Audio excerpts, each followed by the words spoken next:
नमस्कार मंडळी, मी प्रवीण शंभरकर खेड्यातील मुलगा या यूट्यूब चॅनलवरती तुमचे स्वागत करतो। तर मंडळी, आज आपण जाणून घेणार आहोत घरकुल योजना म्हणजे 13 लाखाच्या वर 13.8 लाख घरकुल मंजूर झाले आहेत। जर तुम्ही घरकुल साठी फॉर्म भरले असेल तर तुमचा घरकुल मंजूर झाला का, लिस्ट कुठे बघायची आहे, ही सगळी माहिती आपण समोर जाणून घेणार आहोत। महाराष्ट्र राज्य सरकार गरीब व गरजू नागरिकांसाठी घरकुल योजना प्रभावीपणे राबवत असते। 2016-2017 पासून प्रधानमंत्री आवास योजना महाराष्ट्रामध्ये अंमलात आली आहे। या योजनेचे प्रमुख उद्दिष्ट 2022 पर्यंत सर्वांसाठी घरे या संकल्पनेला प्रत्यक्षात आणणे आणि प्रत्येक कुटुंबाला मूलभूत सुविधांसह पक्के मकान म्हणजे पक्के घर प्रदान करणे आहे। तर मंडळी, व्हिडिओ सुरू करण्याच्या अगोदर जर तुम्ही माझ्या चॅनलवरती पहिल्यांदा आला असाल तर चॅनलला सबस्क्राइब करून शेजारची जी बेल आयकॉन आहे त्याच्यावरती प्रेस करायला विसरू नका। चला मंडळी, आपला वेळ न वाया घालवता आपण व्हिडिओला सुरुवात करूया।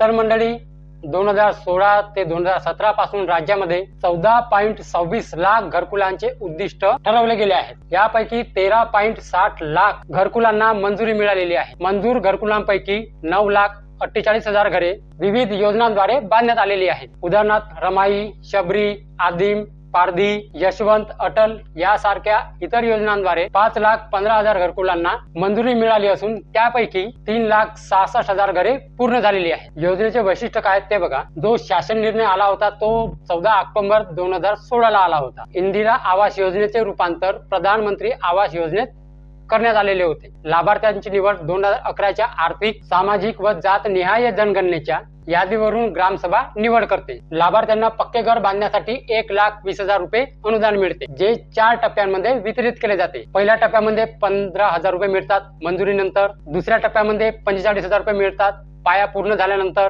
छत बांधल्यानंतर तिसऱ्या टप्प्यामध्ये तुम्हाला 40,000 रुपये मिळतात। चौथ्या टप्प्यामध्ये शौचालयासह बांधकाम पूर्ण केल्यानंतर तुम्हाला 20,000 रुपये मिळतात।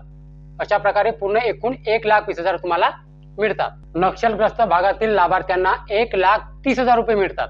नक्षलग्रस्त म्हणजे गडचिरोली झाला, जिथे नक्षलवादी एरिया आहे तिथे 1,30,000 रुपये मिळतात। शिवाय महात्मा गांधी राष्ट्रीय रोजगार हमी योजनेअंतर्गत 90 दिवसांची मंजुरी दिली जाते। याच्यामध्ये अटी काय आहेत त्या बघू आपण आता। लाभार्थी दारिद्र्य रेषेखालील असावा, बेघर किंवा कच्च्या घराचा मालक असावा, कोणत्याही प्रकारची मालमत्ता नसावी, आयकर भरणारा नसावा व सरकारी नोकरीत नसावा, यापूर्वी कोणत्याही घरकुल योजनेचा लाभ घेतलेला नसावा। आता आवश्यक डॉक्युमेंट्स काय लागणार आहेत ते बघा। जागेचा 7/12 उतारा, ठीक आहे, आधार कार्ड व मतदान ओळखपत्र, कर पावती, उत्पन्न व रहिवासी दाखला, पक्के घर नसल्याचे हमीपत्र, स्वयं घोषणापत्र आणि घराची छायाचित्र। या घरकुल योजनेमध्ये विशेष सुविधा काय दिल्या जातात ते बघा, मी ते पण सांगणार आहे तुम्हाला, ते बघा आता। पंडित दीनदयाळ योजनेअंतर्गत घरकुल बांधण्यासाठी जागा नसलेल्या लाभार्थ्यांना 500 चौरस फुटापर्यंत जागा खरेदीसाठी 50,000 रुपये किंवा जागेची किंमत देण्यात येते। ग्रामविकास मंत्री गिरीश महाजन यांनी स्पष्ट केले आहे की अमृत महाआवास अभियानाद्वारे दर्जेदार घरे उपलब्ध करून देण्यासाठी नाविन्यपूर्ण उपक्रम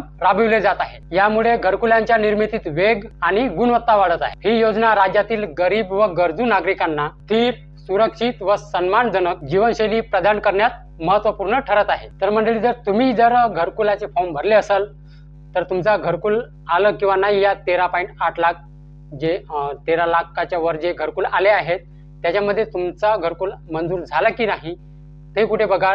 जिथे तुम्ही फॉर्म भरले आहे घरकुलाचा, तुमच्या ग्रामपंचायत मध्ये असो किंवा नगरपंचायत मध्ये असो किंवा महानगरपालिकामध्ये जिथे पण फॉर्म भरल्या तिथे जाऊन तुम्ही चौकशी करा। तिथे लिस्ट लागली असेल त्या लिस्ट मध्ये आपलं नाव आहे का ते बघा, ठीक आहे, कारण ऑनलाईन आपल्याला चेक करता येत नाही, ठीक आहे। तर मंडळी, जिथे तुम्ही फॉर्म भरल्या, ग्रामपंचायत असो, नगरपंचायत असो, महानगरपालिका, नगरपालिका, जे काही असेल जिथे फॉर्म भरल्या तिथे जाऊन तुम्ही चेक करा, ठीक आहे। किंवा तुम्ही सेतू सुविधा केंद्रामध्ये जाऊन पण तुम्ही चेक करू शकता, तिथे म्हणा घरकुलाची यादी बघा, ठीक आहे, तर ते पण तुम्हाला चेक करून देतील। तर मंडळी, माहिती समजली, हीच होती आजची माहिती। 13 लाखाच्या वर घरकुलांना घरकुल जे आहेत ते मंजूर झाले आहेत। तर मंडळी, याच्यामध्ये तुमचा नंबर आहे का? तुम्ही जर घरकुलाचा फॉर्म भरला असेल तर तुम्ही नक्की तुमच्या ग्रामपंचायतमध्ये किंवा जिथे तुम्ही फॉर्म भरला आहे तिथे जाऊन नक्की बघा, ठीक आहे। तर मंडळी, व्हिडिओ जर आवडला असेल तर व्हिडिओला एक लाईक करून माझ्या चॅनलला सबस्क्राइब करायला विसरू नका। तर चला मंडळी, अशीच नवनवीन योजनांची माहिती घेऊन भेटूया आपण उद्याला। नमस्कार।